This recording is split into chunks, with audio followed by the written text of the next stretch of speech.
2018 সালে এই সেতু দিয়ে দক্ষিণ পশ্চিম অঞ্চলের মানুষ চলাচল করতে পারবে। মাননীয়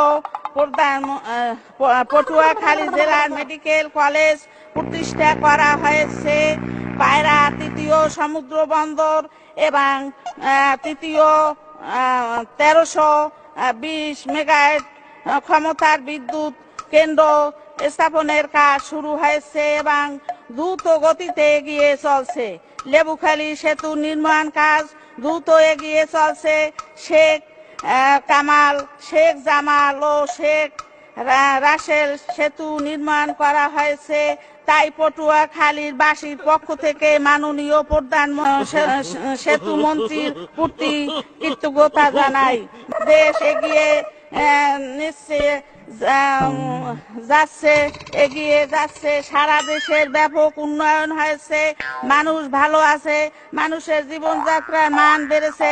কিন্তু জামাত, বিএনপি তথা খালেদা জিয়ার